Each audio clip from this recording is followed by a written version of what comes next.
रसो वैश्य ओशो की किताब है और पन्ना है 31।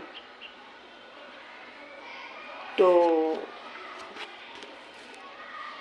मन की बात करते हैं ओशो। मन में इतना कचरा भरा है और वो इतना बोझिल हो गया है, तुम नहीं देखते कि तुम्हारी चेतना हजारों सालों का हिमालय जैसा बोझ ढोए जा रही है। मीन्स मान्यताओं का उसकी कमर झुक गई है। जैसे ही तुम्हारी चेतना शरीर से मुक्त होती है, वो खुलने में आती है सपाट मैदान में, आकाश तले सितारों के नीचे। और यह मुक्ति समूचे अतीत से मुक्ति, क्योंकि सारा अतीत शरीर में विद्यमान है।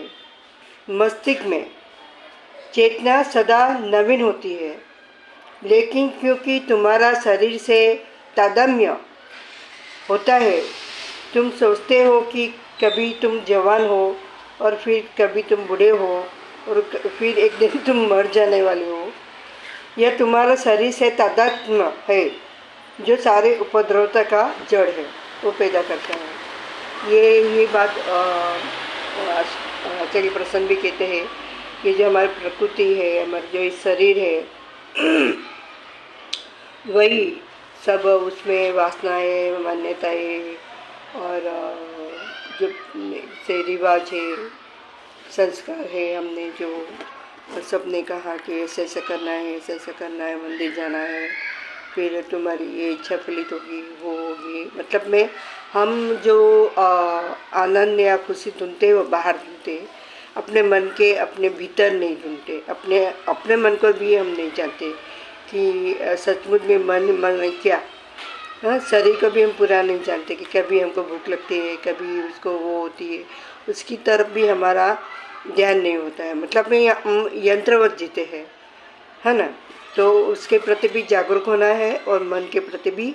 और आखिर में चेतना के लेवल की बात करते हैं आचार्य प्रसन्न जी भी, और कहते हैं कि अगर आपको कोई उत्तर नहीं मिलता है तो आकाश की तरफ देखो, और अगर आपने वहाँ ऐसे अपलक देखा मतलब में, तो जो उत्तर आएगा वो सही ही होगा। आपकी चेतना से उत्तर आता है, कहीं बाहर से नहीं आता है।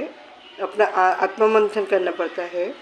वही जो समुद्र मंथन की कथा है, वो भी हमारे मन का मंथन। मीन्स खुद ही इतना ये क्यों है, क्या है, कैसे है, क्यों चाहिए मुझे, ये मीन्स अपने माही टंटोल कहने का मतलब। तो तुम ज्ञान को मीन्स ज्ञान आपको मिलता है कहने का मतलब। तो यदि तुम चाहते हो कि तुम और जीवंत होते जाओ, तो जीवन के हर क्षेत्र में समग्रता और तीव्रता से निकट जाओ। जीवन एक वरदान है, पाप नहीं। जीवन एक भेंट है, अपराध भाव नहीं। जीवन सर्वोत्तम वस्तु है, और जो अस्तित्व ने तुम्हें मुफ्त में ऐसे ही दे दिया है, क्योंकि तुमने उसकी कीमत नहीं चुकाई है, तुम उसका मूल्य नहीं पहचानते। अपने माँ बाप थी जन्म છે તો બધાને ખબર જ છે ને, એના હિસાબે આપણી જે ઉત્પત્તિ છે માનવ શરીરની, એ વાસ્તવ થકી જ થઈ છે। તો વાસ્તવ તો હોવી एकदम इजी होगी। मतलब में सब में वासनाएं होगी, इच्छाएं होगी, और इच्छा है तो फिर अब वो प्राप्त करने में नहीं मिला तो दुख होगा, ऐसा वैसा सब अनिवार्य तत्व जुड़ा है। मतलब में तो उससे पार उठना है। तो थोड़ा मैं घणું तेरा तुझको अर्पण, क्या लागे मेरा ओम।